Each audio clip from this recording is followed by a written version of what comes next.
artificial tiene el riesgo del equívoco. Y en algunas de las mesas, ayer justamente decían, bueno, es que la inteligencia artificial también se equivoca. Decían ellos, le pregunté en qué tono está tal cosa y me decía tono 1 y yo decía, no, no es el tono 1. Me volvió a preguntar, no, me decía tono 3 y tampoco está. Hasta que yo le dije, no, está en el tono 7. Y entonces, esos ejemplos a mí me permitían pensar en que nosotros, digamos, entre comillas, que no hemos terminado de definir lo humano, viviendo en este régimen de lo humano, creo que sí, vivimos en un régimen de la relación verdad-error, que la inteligencia artificial no es ajena a ese régimen y que la posibilidad del equívoco como un mal cálculo es un elemento que compartimos tanto la inteligencia artificial como nosotros, comillas, humanos. Y en ese sentido, ese equívoco podría pensarse, primero, los humanos solemos, comillas, tener equívocos prácticamente no intencionales. No nos equivocamos intencionalmente. Nos equivocamos quizá como un tropiezo, quizá como un error de cálculo, ¿no? 2 más 2, 8. Pero hay un cálculo mediando ahí en el equívoco. Si nosotros nos equivocamos intencionalmente, entonces nosotros nos estamos engañando. Y entonces esta comilla para intencionalmente tendría que pensarla en ese sentido. La inteligencia artificial sí es una continuidad del régimen verdad-error como forma de nuestra vida, sí. También produce equívocos, sí. La pregunta es, entonces, si la inteligencia artificial como forma de vida que no es ajena a lo humano, tiene intencionalidad en el sentido de la diferencia entre equívoco y engaño. La inteligencia artificial en este régimen de verdad-error intencionalmente produce un engaño, es decir, hay un error de cálculo intencional en la inteligencia artificial. Y si ese cálculo, ese error de cálculo intencional en la inteligencia artificial la hace más cercana o más lejana a ese régimen de verdad instituido, o ese régimen instituido por verdad-error. Yo me quedaría esta primera parte y trataría de ir hilando o terminando alguna idea. Profesor Gabriel, por favor. Bueno, buenos días a todos y a todas. Primero agradezco a la Universidad Veracruzana, a través del Instituto de Investigaciones Históricas y Sociales, al profesor Ernesto Treviño, su cálida bienvenida. Bueno, y al panel que acompañamos, digamos, en este espacio dedicado a pensar el tema de la relación entre verdad e inteligencia artificial, al cual además me parece que se le une uno que siempre está presente y que además conformó parte de las discusiones a lo largo de la sesión del día de ayer, que es el tema de la vida. O sea, me parece que además es verdad e inteligencia artificial, tal como se formuló la primera intervención, me parece que lo que está, digamos, puesto sobre la mesa es permanentemente el tema de la vida. Y es a partir de ahí que yo quiero, digamos, como formular, digamos, una aproximación para pensar la relación entre verdad e inteligencia artificial, siguiendo, digamos, los planteamientos de Foucault, pero no, digamos, no de este Foucault relacionado con el tema de la episteme y las relaciones de poder, sino con este último Foucault que a partir de los años 80 comienza a hacer un conjunto de formulaciones sobre el tema de las técnicas del yo, o el tema de la pragmática de sí en un sentido ético. Yo pensaba, a propósito de la pregunta y a propósito, digamos, de lo que se formulaba, cómo pensar la verdad, no solamente, dirá Foucault en esta clase de 1984, El coraje de la verdad, cómo pensar la verdad más allá de las estructuras internas en las que se conforma el discurso de lo verdadero, al cual él le va a llamar, digamos, el discurso epistemológico. O sea, cómo el tema de la inteligencia artificial nos puede, digamos, de alguna manera hacer pensar la circulación de los saberes y de los discursos verdaderos y falsos en torno a la producción de los saberes de la propia inteligencia artificial, pero como también podemos, digamos, de alguna manera distanciar de esa discusión, no porque no sea importante, sino que estamos probablemente preguntándonos sobre la verdad y el error o los juegos de lo verdadero y lo falso en torno al tema de la dimensión ética, que es a mí lo que me interesa, digamos, como formular. Al inicio del curso, sus famosas precauciones metodológicas de este curso del Coraje de la Verdad, que además fue su último curso, que por cierto, en este año se cumplen 40 años, años de la muerte de Foucault y 40 años del Coraje de la Verdad. Al inicio del curso, Foucault hace una serie, digamos, de precauciones metodológicas, como él solía hacer, y a este tipo de análisis que se aleja del discurso epistemológico y se aproxima más bien al problema de la ética, le va a llamar de manera un poco extraña, como solía hacer, el análisis desde la liturgia. La liturgia, rápidamente, sin meternos demasiado, Foucault lo trabaja como el tema de la manifestación de la verdad como forma de vida. Es decir, es la pregunta por lo verdadero, no solamente como parte de las estructuras internas del discurso que lo conformarían como un discurso verdadero, por ejemplo, como se decía el problema de lo científico, sino más bien como lo verdadero también se manifiesta en relación con cómo los sujetos se vinculan con una serie, digamos, como de discursos para conformar su relación consigo mismo y con los otros. Entonces, en ese sentido, cómo se van, digamos, de alguna manera articulando todo un conjunto de discursos a los cuales le vamos a llamar discursos veraces, que de alguna manera van revelando poco a poco la verdad, en este caso de nuestra inquietud, que es el problema de la inteligencia artificial. Es decir, cómo poder formular la verdad de la inteligencia artificial más allá del discurso epistemológico a través de un problema de carácter ético. Y me parece que por ahí se han dado varias pistas en relación con lo que se ha venido planteando el día de ayer. Porque, digamos, de alguna manera lo que revela, o lo que se dijo ayer, lo que revela la verdad de la inteligencia artificial en un sentido ético, yo lo pondría rápidamente como una primera intervención, tal como se dijo el día de ayer, que la verdad de la inteligencia artificial, o lo que revela la inteligencia artificial como parte de la relación de los sujetos consigo mismo y con los otros, es que el animal es un animal de carácter técnico, es decir, que la vida misma del animal tiene que ver con su capacidad, decía el profesor Sergio Espinosa, de inventiva, ante el carácter metastable de la vida, el animal humano tiene que inventarse permanentemente nuevas formas de vida.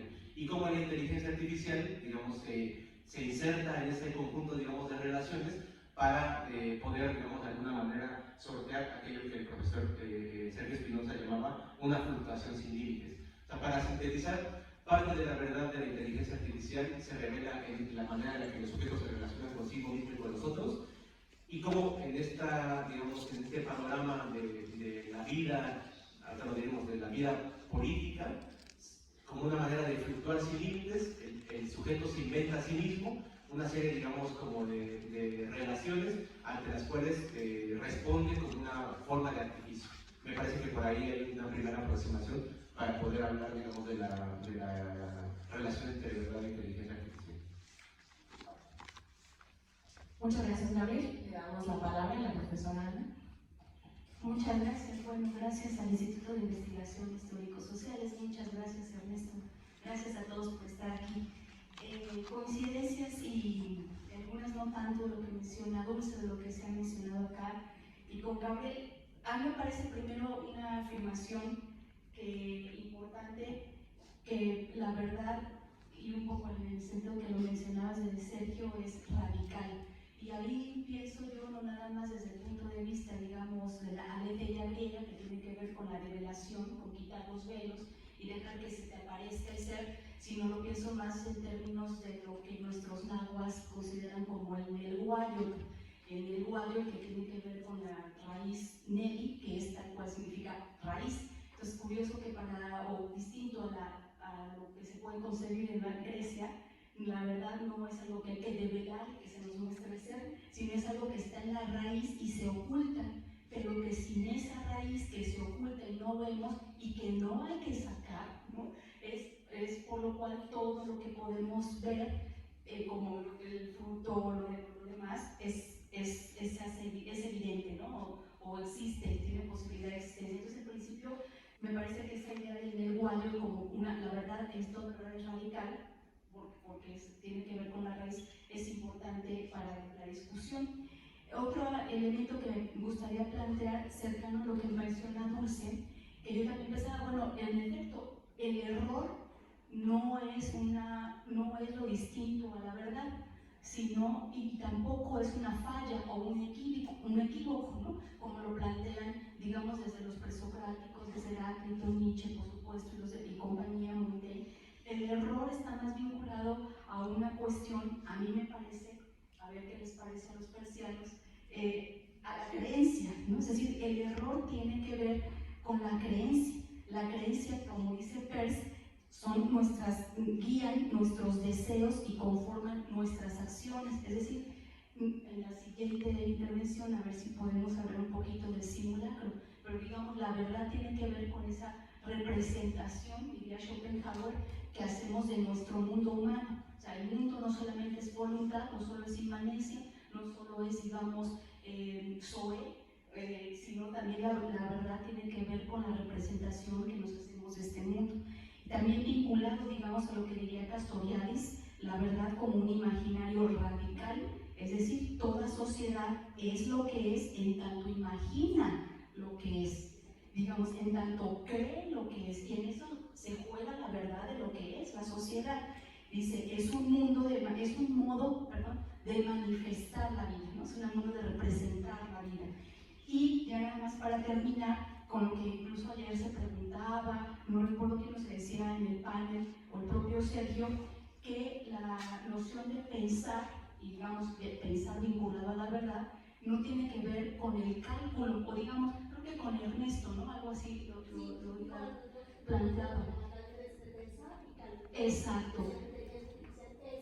Es cálculo, y habría que pensar que tanto es pensamiento, ¿no? Y en ese sentido, habría que, creo yo, con el tema de la verdad y la inteligencia artificial, si el pensamiento no necesariamente es solo cálculo, que no lo limita, tampoco solo es logos o tampoco solo es lógica, tiene que ver con lo que quizás Simondon plantea como la invención, que el propio Sergio ayer planteó, que implica la invención, está vinculada a la creación misma o a la recreación de nuestra propia condición de existencia en la recreación del mundo, lo que implica cómo hacemos nuestro mundo humano, que no es el mismo que hace la garrapata o que hace la chinche o la cucaracha, en fin, ¿no? Y ahí muy rápidamente, y con eso cierro, un ejemplo que platicando con Elizabeth de ayer en la noche, que me pareció muy interesante, igual que lo puedes narrar mucho mejor que yo, cómo la inteligencia artificial se está usando para comunidades migrantes y que tiene que ver con cómo comunidades migrantes que pierden todo su mundo, pierden todo y les quedan solamente algunos recuerdos, incluso de infancia, porque han vivido muchos años ya afuera, digamos, desterrados, desenraizados, sin verdad radical, vamos a decirlo así. Comentaba Elizabeth, que me parece un ejemplo maravilloso, cómo la inteligencia artificial está ayudando a estas personas a recrear a partir de los recuerdos que ellos tienen de lo que fue su mundo, su mirada.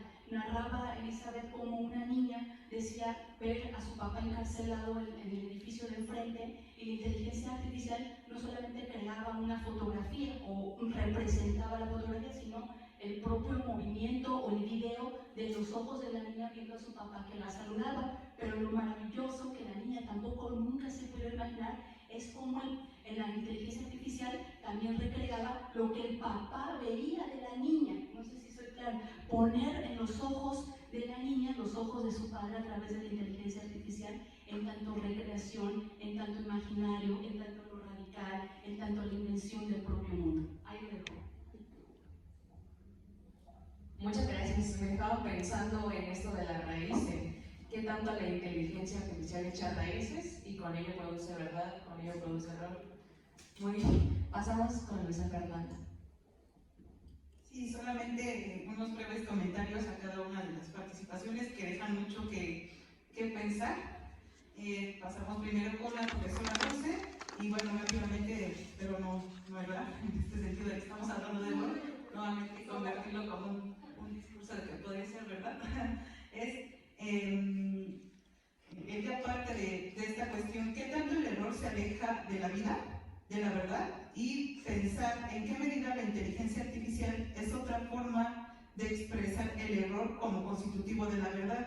Entonces, por tanto, ella vincula, existe o hay humanidad cristalizada en la inteligencia artificial a tal punto que comparte equívocos, errores como nosotros, ¿no? Sin embargo, hay un error, no sé, intencional o consciente de la inteligencia artificial, no sé si se pueda, como una pregunta, una reflexión lanzada a todos.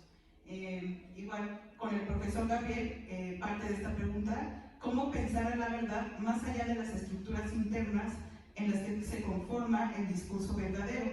Y de ahí retoma el concepto de Durkheim-Foucault, pensando cómo los sujetos se vinculan como discurso de lo verdadero para comprenderse a sí mismos y hacia los otros.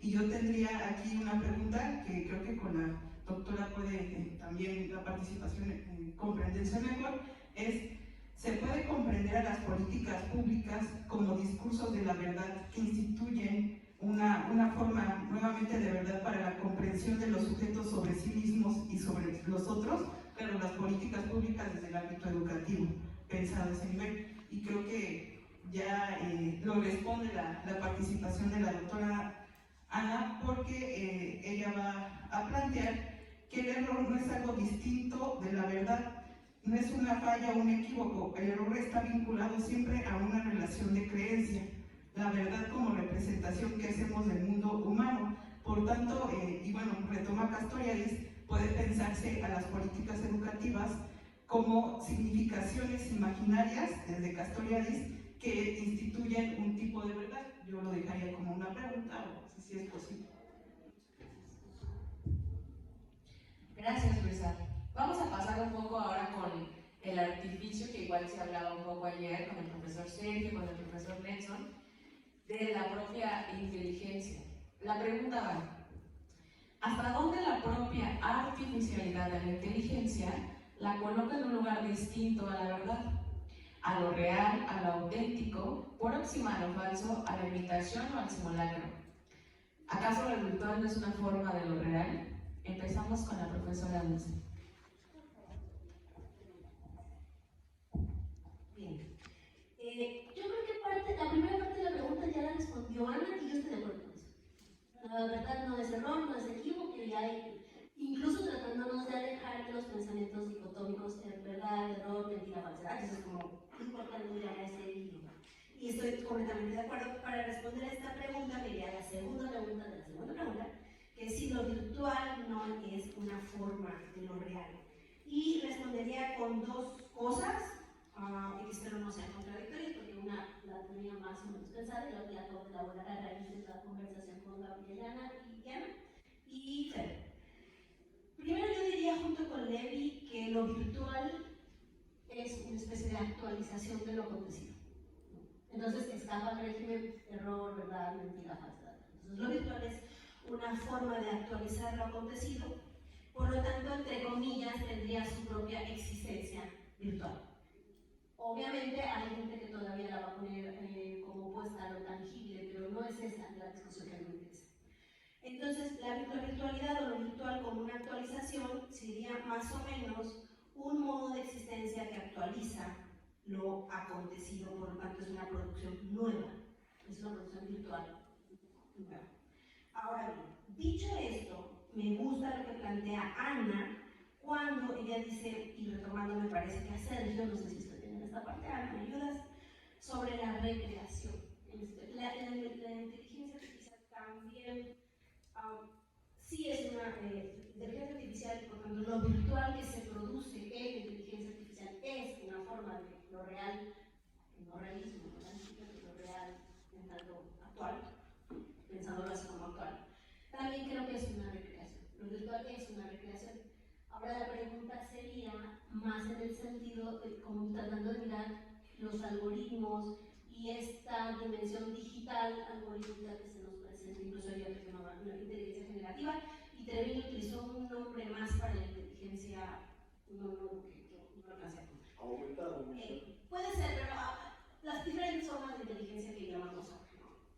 Entonces, frente a esta que es algorítmica digital, ¿cómo sería esta recreación o esta virtualización? Y yo ahí me preguntaba si esta inteligencia artificial, esta artificialidad o esta virtualidad que sí forma parte de lo real, normalmente es una afirmación, ¿qué posibilidades tendría, por ejemplo, frente a la ironía, frente al sarcasmo, frente a la parodia, frente a la sátira, a la retórica o al discernimiento, que serían más o menos Entonces yo estaré como contestando la pregunta con otra pregunta y a ver si vamos saliendo del paso, pero en esta reflexión, sí lo virtual es una forma de lo real como actualización y una producción nueva, pero al mismo tiempo es recreación en tanto que hay una generación imaginaria, si quieres, me parece que puede funcionar el concepto de lo acontecido. Alejándonos obviamente de la distinción epistemológica real, tangible, material. Por ahí podría empezar. Gracias. Profesor Gabriel. Sí, bueno, a mí me parece, digamos, como clave dentro de esta segunda participación el propio concepto de artificio y posteriormente en esa segunda pregunta de la misma intervención sobre las posibles, digamos, como dicotomías o no entre lo virtual y lo real. Porque quiero regresar, digamos, al primer planteamiento de tratar de pensar la verdad en un sentido ético, es decir, cómo la verdad se revela a través de los modos de existencia de los propios sujetos, y cómo, en este sentido, bueno, siguiendo el planteamiento del propio planteamiento Foucaultiano, cómo el tema de la relación que establecemos con nosotros mismos y con nosotros tiene, digamos, una capacidad de actualizarse, es decir, hay cierto tipo de relaciones y la capacidad del decir veraz también es la posibilidad de reactualizar la relación que establecemos con nosotros mismos y con nosotros, ¿no? Yo pensaba sobre esta parte de la dimensión técnica de la vida humana, lo sigo pensando así, en el contexto del propio seminario, pensar la técnica, que por un lado tenemos, y que no están separadas, pero que por un lado tenemos en esta dimensión de la técnica de la vida humana como capacidad de artificio frente a la fluctuación sin límites, está en primer lugar, y lo que hemos discutido mucho es el tema de la relación que establecemos con los objetos técnicos, ¿no? Digamos, cómo los objetos técnicos se encuentran completamente insertos en la vida social y ética, digamos, de los propios sujetos, pero al mismo tiempo cómo la relación que establecemos con nosotros mismos, algo que a lo que Foucault le interesaba en este último, digamos, como los últimos años de su vida, cómo esta relación que establecemos con nosotros mismos reactualiza o posiblemente reactualiza permanentemente la relación que establecemos con nosotros y con el mundo. Esto aquello que lo virtual, o sea, el concepto de lo virtual, me gusta mucho cómo lo trabaja, cuando lo trabaja como concepto, pero lo menciona, en el curso El gobierno decide de los otros, cómo lo menciona como lo virtual como modos de existencia posibles. O sea, lo virtual de la inteligencia artificial no solamente es lo que es y las relaciones que permite establecer, digamos, en el presente, sino cómo también permite al mismo tiempo ese carácter virtual de la inteligencia artificial modos de existencia posibles. Es decir, reactualiza permanente nuevos modos de ser, digamos, con los riesgos que ello implica, ¿no? Hasta ahí yo dejaría mi participación. Gracias, Gabriel, profesora. Sí, muchas gracias. Y empiezo con lo que termina Gabriel, que lo artificial, pensando como lo virtual, es una posibilidad. Yo marcaría en el modo de existencia posible, como lo plantea Foucault, remarcaría el asunto de lo virtual como lo posible. O sea, lo virtual en ese sentido, lo artificial, siempre es una posibilidad de algo distinto, que no necesariamente mejor, pero sí distinto. Entonces creo que allá ofrece una riqueza interesante. Siempre la artificialidad es una virtualidad y en ese sentido es posible. Por otro lado, plantearía el asunto de la simulación en el sentido que platicábamos con Marco hoy en la mañana o ayer en la noche, como ya se nos contaron en la noche la simulación como lo similar, la simulación como lo semejante. ¿Qué es lo que simulamos? ¿Qué es lo similar a nosotros que no somos nosotros? Lo planteaba, me parece, Sergio ayer. Es decir, si bien es cierto, no podemos negar nuestra condición animal, es decir, nuestra condición quizás más natural, no solamente somos eso, somos psicocolectivo, dirá Simondon, donde no podemos resolver nuestro problema existencial como lo resuelve un átomo. El átomo no se pregunta, ¿qué soy? ¿Quién soy? ¿Cómo me conformo? ¿Cuál es mi mundo? Bueno, no sabemos, ¿no? Parece que no. La molécula parece que tampoco, o sea, por decir algo, en el mundo físico, en el mundo biológico, parece que en el mundo humano, pues, una de sus preguntas sustantivas es ¿qué es eso que llamamos humano y cómo se conforma su mundo? Es decir, no tiene su problema existencial resuelto. por lo cual siempre está en impulso de asemejarse o de semejarse, de hacer un símil, de hacer algo similar a eso que es digamos, lo naturalmente humano, cualquier cosa que esto signifique, ¿no? Creo que ahí radica la fuerza de lo virtual como lo similar, como la simulación. Yo pienso que esto que tú planteas hay que pensarlo más de la recreación. A mí, creo que ayer lo mencionaba el propio Sergio, con el asunto de la invención. La invención, por ejemplo, desde Simondon podríamos pensarlo como un hacer funcionar, y de manera muy particular, hacer funcionar el pensamiento. Es decir, echar a andar la maquinaria del pensamiento, es decir, de la crítica, de la posibilidad de interrogación, etc. Ahí radica la fuerza, podemos decirlo, de la recreación, o mejor, con Simondon, de la invención. Y en ese sentido, pienso yo, el asunto de la innovación, y de manera muy particular de la innovación educativa vinculada con la invención, si pensamos que la innovación es un en novedad, o sea, mantener en novedad, ¿no? Invención y innovar es mantener en novedad, ¿no?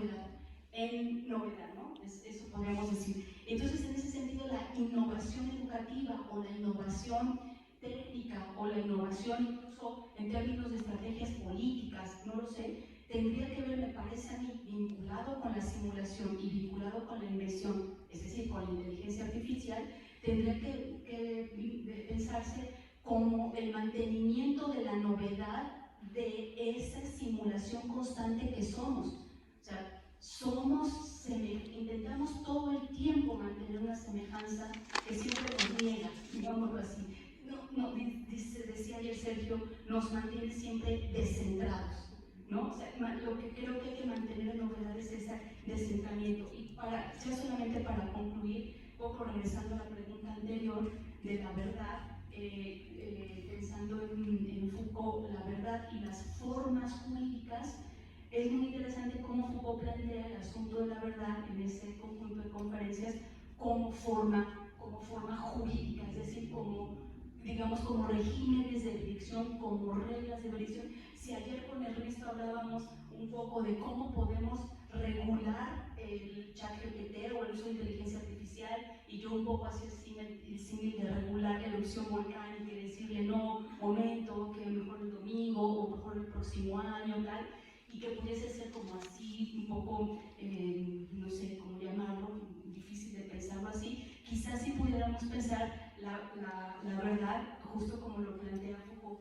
como unas formas jurídicas en términos de regímenes de elección. Gracias. Le doy la palabra a Luisa Fernanda.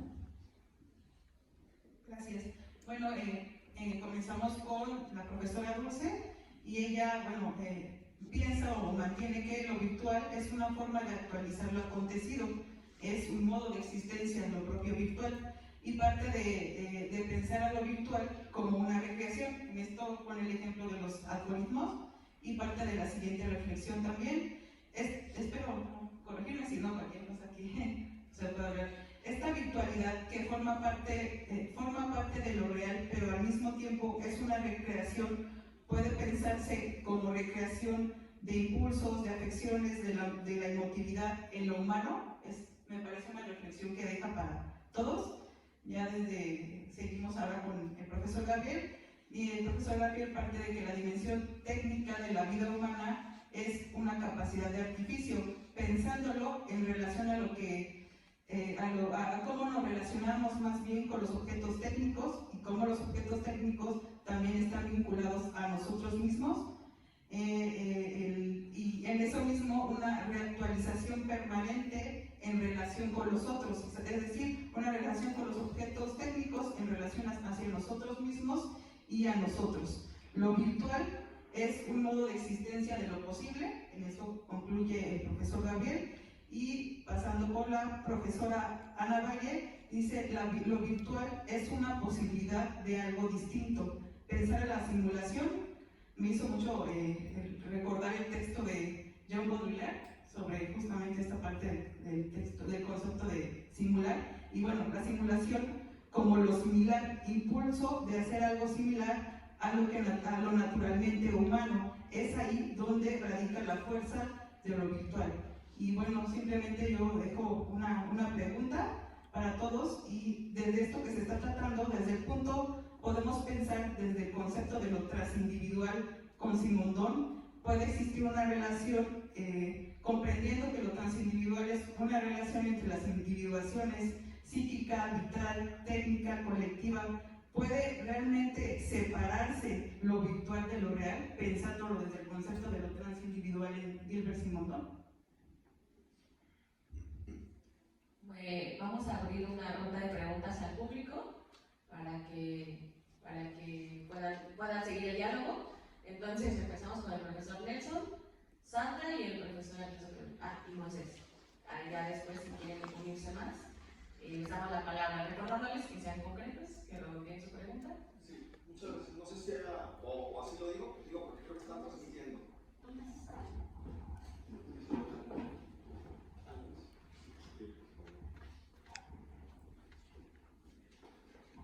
Sí, muchas gracias. Bueno, trataré de ser breve. Pero el tema de la virtualidad a mí me interesa mucho, asociarlo con Baudrillard. Creo que el principal error cuando uno se acerca al tema de la virtualidad es el de contraponer precisamente verdad, falsedad, porque algo sea, Dulce mencionó algo al respecto, parece que también Ana, porque en realidad para Baudrillard la virtualidad está más bien, o sea, como una exageración de la realidad. De entrada, Baudrillard parte que no hay realidad, o sea, el régimen de la realidad es para Baudrillard, en realidad el hombre siempre vive una especie de ilusión. Ha caído en un régimen, en un momento determinado de su historia, en la idea de que hay una verdad, ¿no? Es la época de la ciencia, de la filosofía, ¿no? Que se distingue de la época de la ilusión, del mito, del ritual. Y esa realidad, que es la realidad no es tanto algo verdadero, sino más bien una desilusión, ¿no? El hombre se ha desilusionado y ha caído en la ilusión de que hay una realidad. La hiperrealidad o la simulación tendría que ser la exageración de ese mundo codificado, ¿no? Es la exageración de la realidad, no es la negación de la realidad, sino inclusive la muerte de la ilusión. ¿En qué consistiría esta? Pues fundamentalmente en la emancipación de los signos. Las relaciones, o el hombre se relaciona con un mundo en el que es fundamentalmente intercambio de signos, que ya no tienen referente. Por lo tanto, cuando habla de virtualidad no solamente habla de virtualidad en el sentido de realidad virtual o de estos medios, sino que esta entra en diferentes órdenes, incluso en el de la sexualidad. Por ejemplo, dice Baudrillard, lo que nos caracteriza es la transexualidad, ¿no? ¿Qué es esto? Que no hay un régimen biológico que define mi realidad ya, sino que es una elección libre, ¿no? En ese sentido, ya puedo hasta escoger no tener género, ¿no? Ahí está este régimen de verdad.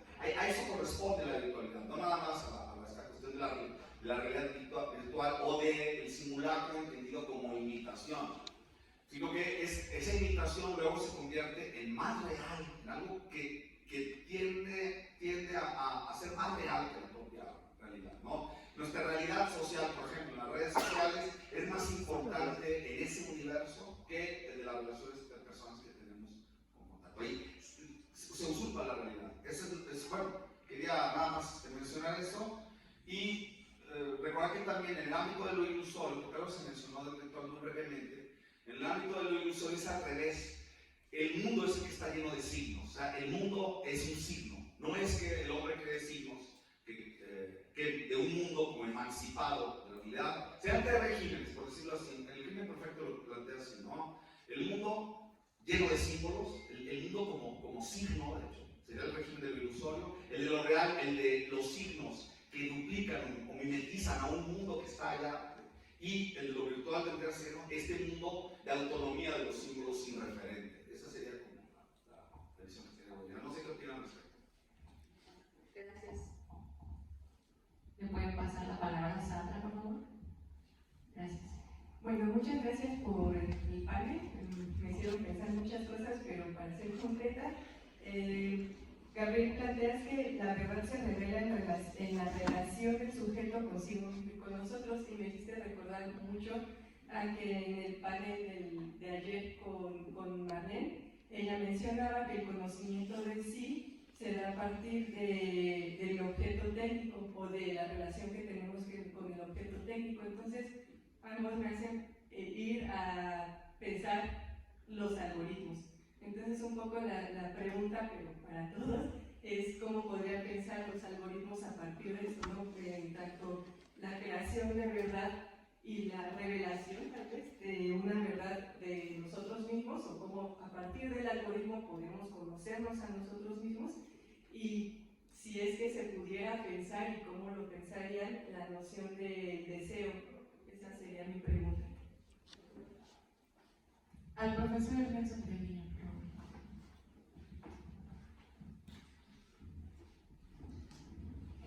Gracias, buenos días. Interesantes todas las participaciones, la verdad es que tienen muchas preguntas, pero decime dos cositas. Nomás por efectos de precisión, lo que yo decía ayer en alguna de mis intervenciones es que en el núcleo fundamental de la inteligencia artificial contemporánea, y sobre todo la generativa, yo me ciño a ella, no a la que estaba antes, la distribución de probabilidad es fundamental porque trabaja con grandes volúmenes de datos, y en todas las aplicaciones y modalidades de distribución de probabilidad está incluido el error. La diferencia entre el cálculo, la predicción y el resultado en cualquiera de sus expresiones, en imágenes, en voz, en textos, en todo. Entonces, el error es constitutivo de todas las ciencias que están atrás de la última generación de inteligencia artificial.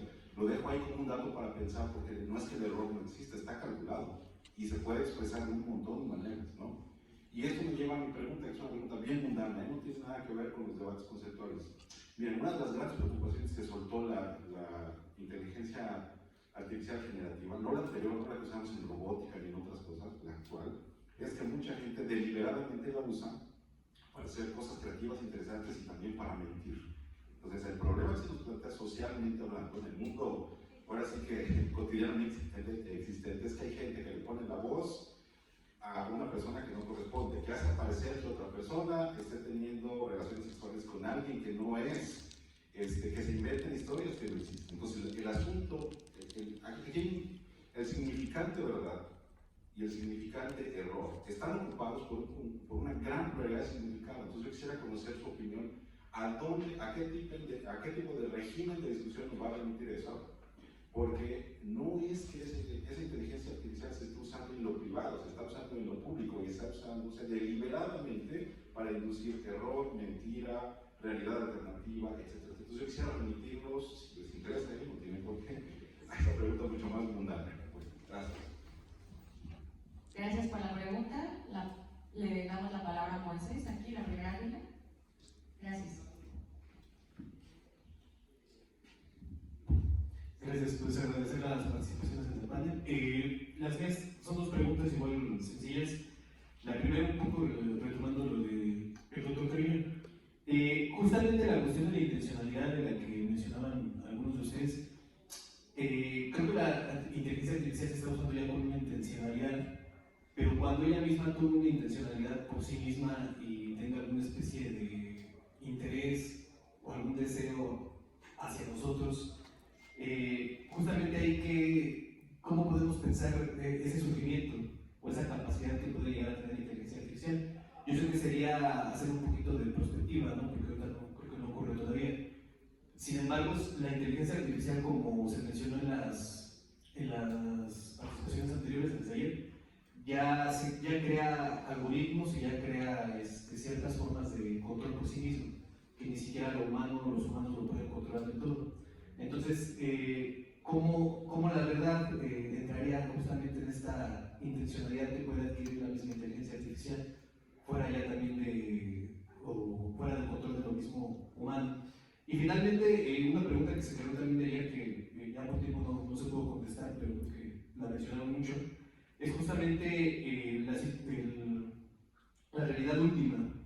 Cuando están hablando de simulación, creo que hay cierta como tendencia a pensar la realidad como algo que tiene un origen o tiene una raíz. Sin embargo, en la conferencia del profesor Sergio Espinosa, me quedé con esa pregunta. ¿La realidad se crea o justamente la vida se va creando a partir de un fundamento o se va creando a sí misma como una especie de reproducción? Justamente porque la física, una parte de la física teórica que es especulativa también, tiene algunos cálculos que dicen que probablemente somos hologramas de una dimensión más compleja, ¿no? Justamente la materia oscura, la energía oscura que sale del universo, pues los astrofísicos no saben por qué surge, ¿no? Pero está ahí, es parte de los cálculos matemáticos, pero no tiene ningún origen. Entonces justamente sería la pregunta, justamente la simulación, por eso puede ser tan conflictiva en la inteligencia artificial, porque nos presentaría una realidad que se crea y se recrea sin un fundamento sólido y a sí misma, o sea, como una autopolisis, como una autogeneración. Gracias por las preguntas. En el mismo orden contestamos a ellas, por favor.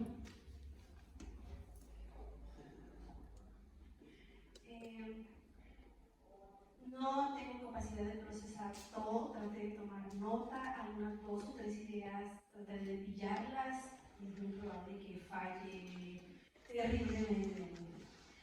Empezaría diciendo sobre esto que mencionaba Sandra. Yo creo que sí, Sandra, creo que los algoritmos crean, ¿verdad? Y que estamos muy ávidos de ella por este contacto que tenemos con cierto tipo de dispositivos tecnológicos digitales que si pertenecen a otra generación, otro tipo de técnica. Nosotros de este tiempo, no sé si eras tú quien hablaba del tiempo presente ayer, ¿no? Alguien hablaba del tiempo presente, de mirar el presente, era Caterina. Mirar el tiempo, el momento que nosotros llamamos presente, yo lo voy a decir como lo actual o la hora. En la hora estamos con mucho contacto con estas tecnologías digitales basadas en algoritmos y creo que estamos muy ávidos de ellas. Por lo tanto, sí producen ciertos regímenes de verdad, regresando a Foucault, que me parece que es el que nos hemos ido peleando un poquito los tres. Yo no he hablado de Foucault, pero digamos, en el fondo comparto lo que están planteando los compañeros Ana y Gabriel. Ahora, ¿qué es lo que creo que está sucediendo con estos algoritmos? Que están poniendo al límite, por un lado, qué es lo que nosotros conocemos de nosotros mismos, porque hay este ejercicio de, pero la inteligencia hace esto, pero el humano hace aquello, como tratando de diferenciarnos y llegar a un arribo del día de ayer a hoy. Creo que el arribo es que no somos tan distintos, que la inteligencia artificial produce parte de que nos muestra como un espejo y que lo que está en el espejo no nos gusta. Un poco esa era una de las conclusiones que me pareció la mañana Marco decía, ¿no? Está ahí, es lo que nos muestra, es lo que somos, quizá no nos gusta mucho, pero hay un ejercicio por un lado de decir hasta dónde sí somos parte de la misma Matrix, y por el otro lado este ejercicio de seguir, como de sostener que es este remanente de lo humano que no está ahí en el algoritmo, y creo que es ahí donde tenemos serios problemas, que esta lógica del algoritmo lo que nos está poniendo, bueno, ni siquiera es una lógica, pero los cálculos que conducen a los algoritmos están llevándonos a problematizar y poniendo al límite las categorías con las que nosotros pensamos, y entonces creo que ese es donde tenemos problema. ¿Quiénes regresan al tema de que la verdad es un fundamento y que está ahí? Nosotros. ¿Quiénes la realidad aquí existe, es tangible, material, y lo otro no es realidad? Nosotros. No es una problematización propia de la inteligencia artificial, es una problematización, me parece, que de nuestras categorías con las que hemos venido construyendo, que es el epistemológico, ¿no? Que no alcanzamos todavía a qué hacer con esto, ¿no? Parece que no encajan. Lo otro que me parece muy interesante y que yo coincido con Treviño es que en el asunto de la inteligencia artificial me parece que está probada nuestros límites de la capacidad de manejar los volúmenes de datos. Pues yo diría que la inteligencia artificial sí es otro modo de existencia plus, o sea, en español plus, ¿no? Una cantidad de datos, un volumen de datos que se genera que nosotros, animales humanos, no podemos procesar. Y que además, como es generativa, sigue en ese ejercicio de producción permanente de datos. Y que definitivamente nosotros como humanos, los que no produzcamos datos, tenemos una capacidad muy, frente a eso, muy reducida. Entonces, ahí hay un límite también, ¿no? Sí es un modo de existencia distinto, sí, que se virtualiza, sí, pero nosotros no alcanzaríamos a procesar la cantidad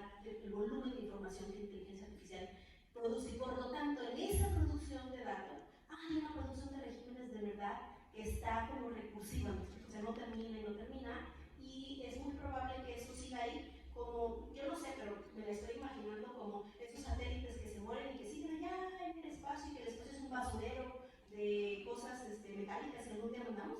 Porque creo que hay una gran cantidad de ese tipo de datos producidos por inteligencia artificial que están ahí flotando.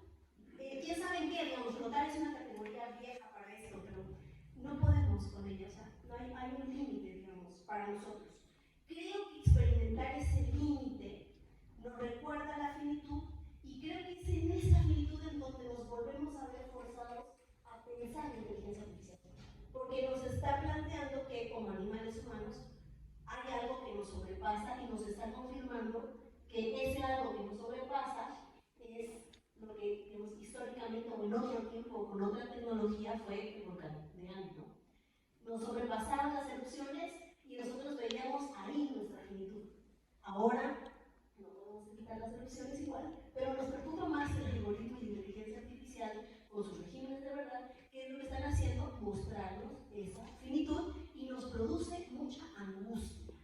Entonces creo que estamos viviendo esa angustia muy a flor de piel. Y por último, si ya cierro con el asunto de la intencionalidad, yo me lo pregunto, en el sentido, por ejemplo, de que el algoritmo tiene incorporado que va a haber un equívoco a la hora de calcular. O sea, está considerado que puede no salir, pero no es un error. No, eso creo que no. El algoritmo, entre comillas, no falla intencionalmente. Incluso nosotros como humanos fallamos a lo mejor accidentalmente, como de, ups, me equivoqué. Pero el algoritmo no. Entonces es lo que me hay que preguntar. Se introduce esa falla, ese equívoco, intencionalmente, y ayer dijeron que esa cosa aprende, entonces no existe la posibilidad de que se esté reproduciendo intencionalmente como un gesto. Es un poco, y por eso cierro, hace unos días decíamos con unas compañeras que nos daban en la primaria una tarea y que no la hacíamos, una tarea en el taller de costura, armar un mandil.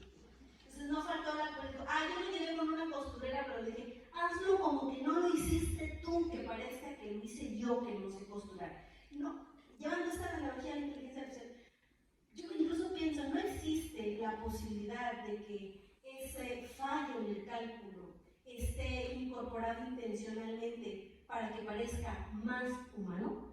Esa sería mi pregunta. Por eso introduzco la duda sobre la sátira, sobre la ironía, el sarcasmo, ¿no? Porque ya si de pronto Alexa me va a responder con un sarcasmo como el que uso yo todos los días, y con una ironía como la que uso yo todos los días, y mis estudiantes no me dejan mentir, cuando Alexa aprenda eso, sí que estamos en un horno. Porque parodias, satíras, son figuras retóricas, a mí me parece que Marlene nos puede ayudar más, que es de letras, ¿cierto? De literatura, de filosofía. Bueno, algún lingüista nos puede ayudar más, algún dramaturgo, para mirar cómo ahí justamente en la tragedia, la sátira, la parodia, hay elementos que no tienen que ver nada más con el código de lo que dice el discurso. No es un asunto de textualidades, de enunciaciones exactamente claras. Y ahí hay todo un aprendizaje. Eso es como un límite, digamos, que podríamos empezar a pensar. Gracias. Gabriel, por favor. Sí, bueno, al igual que Dulce, voy a tratar de como aglutinar algunas inquietudes que además están, digamos, como relacionadas a lo que yo tenía preparado para una posterior intervención, como un poco perfilándola, ¿no? Sobre el tema de la virtualidad, yo quisiera como insistir, quizá como ser todavía mucho más preciso que en mi intervención anterior, decir que, nuevamente como coincidiendo con la profesora Ana, lo virtual entendido como lo posible, ¿no? Pero lo posible ahí, digamos, abre de alguna manera en este análisis de lo virtual dos elementos que me parecen, digamos, como fundamentales para pensar el tema de la verdad. Uno, la verdad como lo mismo, o sea, la verdad como lo semejante, y otro, la verdad como lo radicalmente distinto. O sea, me parece que son dos maneras de pensar el tema de la verdad. Por un lado, me parece que el tema, en relación con las inquietudes que también planteaba el propio Ernesto, yo coincido. Hay una forma, digamos, la inteligencia artificial, especialmente esta inteligencia artificial de tipo generativo, es un modelo que además funciona, digamos, por semejanza. O sea, la manera en la que opera la inteligencia artificial y de la manera en la que se organizan los propios tokens es por semejanza, su capacidad predictiva es de semejanza. Entonces, digamos, es muy interesante porque esta capacidad predictiva de semejanza, digamos, no vino de Marte, ¿no? O sea, la inteligencia artificial no apareció de un día para otro. La capacidad predictiva de semejanza me parece que forma parte de aquello que Foucault llamaba ciertas formas de gubernamentalidad, ciertas maneras de relacionarnos políticamente unos con los otros. Y yo quisiera, digamos, como plantear un elemento para avanzar el tema de la inteligencia artificial, que es el asunto democrático. O sea, me parece que la inteligencia artificial, como forma de organización de los discursos, tiene que ver con nuestras formas de vida democráticas, en el sentido de que nuestras formas de vida democráticas funcionan por inclusión. O sea, es este deseo de sabernos incluidos. Y de alguna manera, cómo se integra la inteligencia artificial en nuestras relaciones sociales, donde, por ejemplo, algo que pasa muy comúnmente en las redes sociales, cuando se incorpora, digamos, el propio elemento de la inteligencia artificial, es esta cuestión de que nos muestra lo semejante todo el tiempo. Es decir, nos muestra con quienes tenemos afinidades políticas, nos muestra los mismos gustos, compramos una cosa en algún tipo de espacio y nos vuelve a mostrar las mismas cosas. O sea, como que parece que la inteligencia artificial, en su modelo, digamos, de funcionar por semejanza, lo verdadero de la inteligencia artificial tiene que ver con la repetición permanente de lo mismo, ¿no? Es decir, en Spotify ponemos una canción y nos reproduce muchas canciones semejantes. Parece que este modelo de la semejanza, que es un modelo, más bien, yo diría, la inteligencia artificial se asienta en una forma de gobierno que funciona, digamos, por semejanza. De ahí que no me sorprenda para nada, que es muy probable que, por ejemplo, la inteligencia artificial, no sé si el tema de la ironía, etcétera, pero sí aprende muy bien el tema de la corrección política. O sea, la inteligencia artificial, o lo mismo al revés, aprende ciertas relaciones, digamos, racistas, un poco lo que se decía el día de ayer. O sea, si todos somos y nos exigimos en un proceso, digamos, de inclusión democrática, ser políticamente incluyentes, no me sorprende que la inteligencia artificial aprenda a decir todas, todas y todes, ¿no? O sea, como que más bien parece que hay una forma de valoración en la que se incrusta la propia inteligencia artificial. Y me parece que esa es una manera, digamos, en la que la propia inteligencia artificial comienza a reproducir sus propios discursos al mismo tiempo que de alguna manera reorganiza nuestra manera, digamos, de relacionarnos los unos con los otros. Pero entonces, en ese sentido, a mí lo que me interesa, y lo diré ahorita, y si no, me espero un poco para la próxima intervención, pero lo dejo perfilado, es una inquietud que el propio Foucault manifiesta al final de su curso, El propio coraje de la verdad, que es el tema de la verdad no solamente como lo mismo, sino más bien como lo radicalmente otro. O sea, las posibilidades de pensar lo virtual como lo posible, como lo radicalmente otro. Y quiero mencionar una cita que además me gusta mucho y que lamentablemente Foucault no alcanzó a decir en vida. O sea, Foucault, los cursos, la manera en la que los organizaron, era sus grabaciones y lo que él tenía, digamos, directamente en sus escritos. Y el propio Frederick Gross, que hace la situación del curso, dice, Foucault tenía en sus notas esta cita que no alcanzó a decir, digamos, en vida, y que a mí me gusta mucho en relación con el tema de la verdad, donde Foucault escribe en sus notas, al final de su propio curso, lo siguiente. Dice Foucault, para terminar su propio curso, querré insistir en esto. No hay instauración de la verdad sin una postulación esencial de la alteridad. La verdad nunca es lo mismo, solo puede haber verdad en la forma de otro mundo y de una vida a otra. O sea, también las posibilidades de que lo virtual sea pensado como lo posible en los márgenes de lo que es y de lo que puede ser, solo dice la profesora, no como lo mejor, sino lo que puede ser, quizás hasta lo peor, en relación con lo que puede ser como lo radicalmente otro. Y me parece que por ahí se abre nuevamente esta verdad que se revela en relación con nuestras maneras de relacionarnos con nosotros mismos y con nosotros, que es el asunto del artificio, nuestra capacidad, digamos, de inventiva, ¿no? Nuestra capacidad de navegar en las fluctuaciones sin límites, donde en las formas de gubernamentalidad contemporáneas parece que la inteligencia artificial se inserta en repetir constantemente lo mismo. Entonces, me parece que el problema de la inteligencia artificial, como uno de los grandes retos al que nos enfrenta la inteligencia artificial, es nuestro carácter como excesivamente democrático, como de incluirnos y ser incluyentes en el modelo de la propia semejanza. Gracias, Gabriel. Vamos con la profesora Sí, muchas gracias. Bueno, yo no conozco mucho a Baudrillard. Lo que planteas me parece para seguir pensándolo. Lo que sí creo es que habría que distinguir entre el signo, y ahí no sé, vinculado al significante, al significado y demás, no sé muy bien por dónde lo plantea, de las señales, ¿no? O sea, el signo no es señal. Quizá, no sé si conjunto de señales organizadas de cierta manera provocan ciertos signos e incluso ciertos datos, pero ahí habría que, creo yo, como que ir con mucho más cuidado, y ahora yo no tengo elementos para eso, pero me parece interesante lo que planteas, Nelson. Quizá habría que ver incluso la cuestión de los signos, ahí sí, y vinculado con las señales, con lo que Westcott plantea con los mundos circundantes, ¿no? Es decir, los signos que se le presentan a un perro, las señales que se le presentan a un perro en su mundo circundante son señales y signos que yo no distingo en absoluto. O sea, cuando saco a pasear a mi perro, no sé muy bien qué existencia tiene con su mundo y con el mío, ¿no? Como desde el olfato, etcétera, ¿no? Yo creo que por ahí hay elementos como para seguir pensando desde la noción del mundo circundante de Westcott. Además, me parece que habría que distinguir también un poco lo que intentábamos decir con la primera pregunta que hacía Jair, que el error, en términos de Canguilhem, la verdad es el error más reciente en el calendario de la vida, que el error no es la mentira. O sea, habíamos dicho pero que el error no es el equívoco, el error no es la falla, y ahí voy a lo que plantea Ernesto, que me parece muy buena y habría que pensarlo. Si el error no es la mentira, el error no es un asunto en efecto de cálculo. Si los ingenieros le dicen error está bien, pero en términos, digamos, de Canguilhem, de Westcott, el error es constitutivo de la vida, de lo viviente, de la inmanencia, de la voluntad, diría Schopenhauer, etc. Y eso es incalculable, me parece a mí, aunque habría que pensar en azar y demás, ¿no?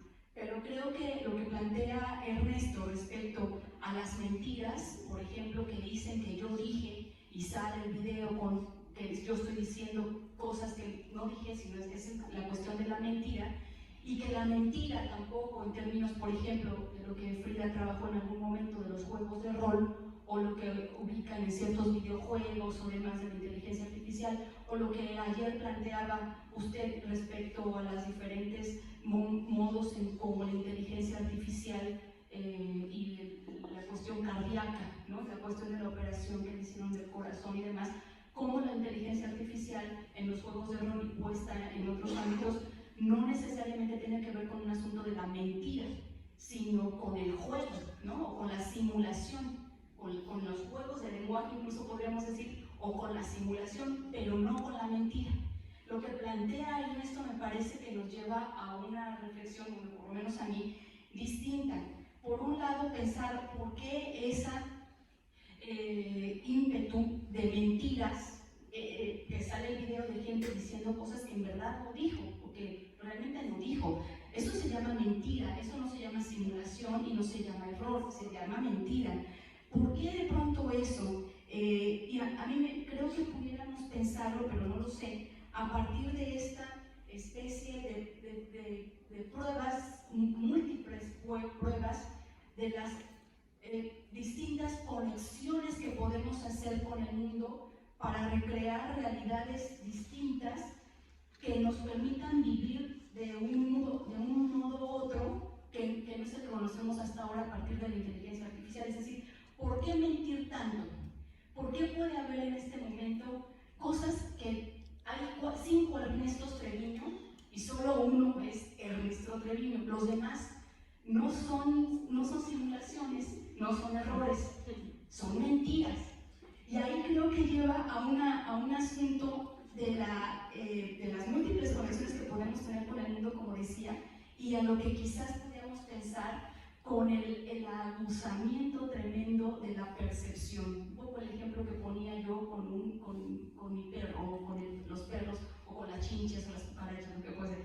Ellas mienten, ellas no sé si una cucaracha miente, puede tener equívoco o puede ser incluso es constitutivo del error, pero propio de lo humano es la mentira.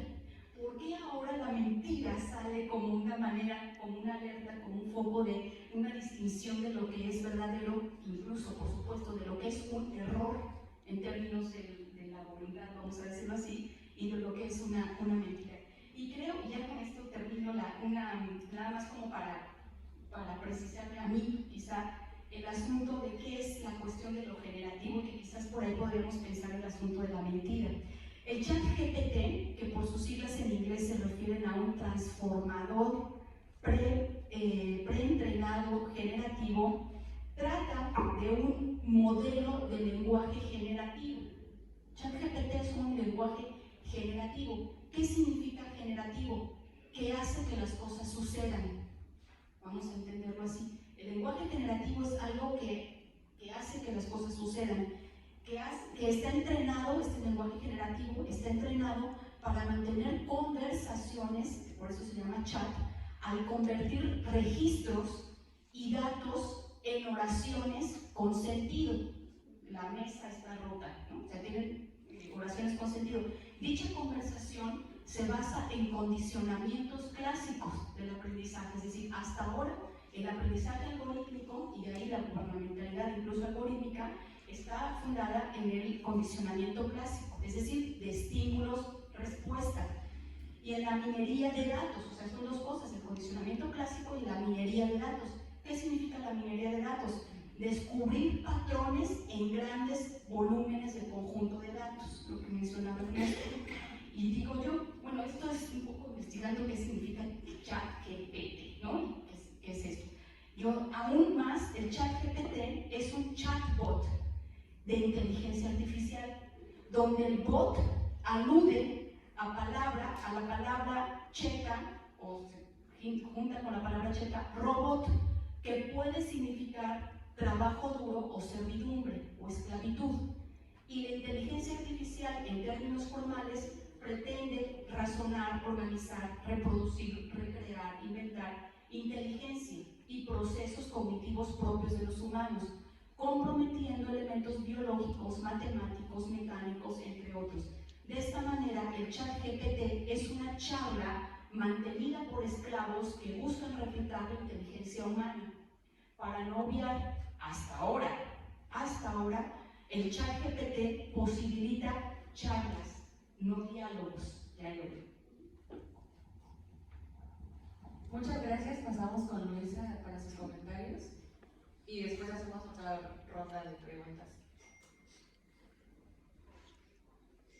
Bien, nada más puntualmente algunas precisiones, comenzando nuevamente con la profesora Dulce. Ella, aparte de que los algoritmos crean una verdad, y en tanto nosotros, una verdad en tanto nosotros como humanos estamos ávidos de ella, producen ciertos regímenes de verdad. Incluso se puede notar que la inteligencia artificial y el algoritmo que demuestran, la inteligencia artificial y el algoritmo demuestran esa finitud y nos produce mucha angustia al estar tan ávidos o relacionados con este punto de la inteligencia artificial y el conocimiento de los algoritmos de nosotros mismos. En tanto se pregunta, ¿el algoritmo es considerado algo equívoco pero no un error? ¿Se introduce esa falla intencionalmente o es que quizás no es tan intencionalmente para que el algoritmo pueda asemejarse con lo propiamente humano del error? Ahora, pasando con el profesor Gabriel, dice que la virtualidad la virtualidad nuevamente puntualiza, la virtualidad es entendida como lo posible y parte de dos premisas retomadas de Foucault, la verdad como lo radicalmente otro y la verdad como lo semejante de la inteligencia artificial. La verdad como lo semejante de la inteligencia artificial es comprenderla en cómo nos relacionamos con los otros y el deseo también de sabernos incluidos en este punto de la inteligencia artificial. Y lo radicalmente otro, que es otra postura, es lo virtual, esa posibilidad de pensar a la inteligencia artificial de lo que es y de lo que puede ser, y asimismo nos va constituyendo en eso que puede ser más adelante, lo que incluso hasta nos modifica. Y bueno, con la doctora Ana parte de esa precisión, que no debe pensarse al error como una mentira. El error es algo constitutivo de la propia vida. Y pues hace esta pregunta de por qué se producen las mentiras, incluso hace recordar mucho de las redes sociales, de los medios de comunicación, cuando sacan una parte de algo que mencionaron, o sea, solamente para como disfrazarlo y volcar ese discurso, una parte de un discurso de algún artista, de algún político, para volcarlo a las intenciones que quiere transmitir, y realmente no es lo que trataba de mencionar esa persona. Entonces, pues sí, justamente se está lleno de ello, y pues nada más, tengo esas precisiones. Gracias, Luisa. Vamos a abrir la ronda de preguntas, pero antes de pasar con el auditorio aquí, como hay personas que nos siguen por el canal de YouTube del Instituto